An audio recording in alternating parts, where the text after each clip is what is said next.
Assalamualaikum dan kembali lagi ke Izzat Review semua. Okey, dekat dalam video kali ni Izzat tak ada nak buat video apa-apa, tapi Izzat nak mengucapkan ribuan terima kasih dan juga selamat tahun baru kepada semua subscriber Izzat. Izzat memang sangat berterima kasih pada korang sebab korang support channel Izzat ni. Daripada channel Izzat ada 300 subscriber sehinggalah mencapai 824 subscriber tak silap Izzat sekarang ni ya. Okey, sebenarnya Izzat mulakan YouTube ni pada tahun 2022, yang mana waktu tu Izzat bahas siri daripada Ultraman Deca. Tapi pada tahun 2023 waktu tu kalau ikutkan Izzat nak bahas siri Ultraman Blazer, tapi Izzat tak dapat. So waktu tu Izzat sambung belajar, dan bila Izzat sambung belajar tu Izzat tak dapat nak buat video Ultraman tu macam biasa sebab Izzat dah ada komitmen lain. Dan pada tahun 2025 ni, lepas sahaja Izzat habis Izzat punya intern, terus Izzat sambung balik buat video Ultraman tu untuk korang semua. Dan Alhamdulillah, disebabkan itu Izzat berjaya jugalah capai 824 subscriber ya. Itu merupakan satu pencapaian yang Izzat memang tak expect, sebab Izzat tak rasalah macam Izzat mungkin boleh capai sebanyak itu dalam masa beberapa bulan sahaja. Tapi berkat dengan korang semua juga, Izzat berjaya jugalah untuk capai benda tu, walaupun bukannya perkara yang senang ya.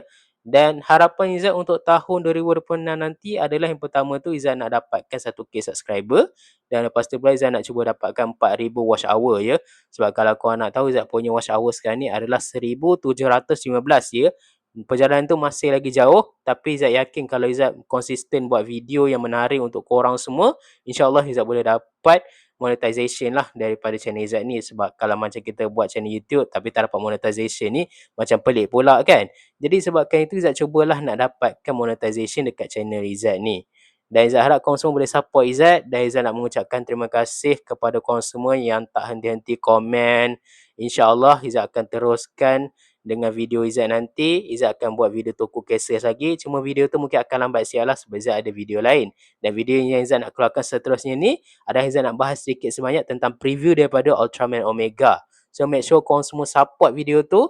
Izzat sendiri pun tak pasti bila Izzat akan keluarkan. Tapi Izzat rasa kalau macam tak ada aral melintang, Izzat akan riliskan video tu pada bulan Januari 2026 nanti. Dan semestinya akan ada lagi 2 perbahasan episod Ultraman Omega, yang mana Ultraman Omega bakal melabuhkan tirai dia pada tahun 2026 nanti. So make sure korang stay tune dekat dalam channel Izzat untuk lihat lagi perbahasan Izzat. Dan Izzat juga nak mengucapkan terima kasih kepada korang yang selalu support, yang selalu komen, yang selalu like video Izzat, yang subscribe channel Izzat. Izzat mengucapkan ribuan terima kasih kepada korang semua.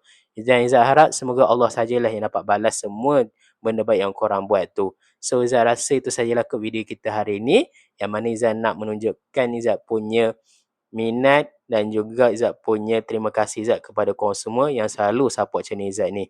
Kita jumpa lagi di next video perbahasan Ultraman yang lainnya. Assalamualaikum dan bye.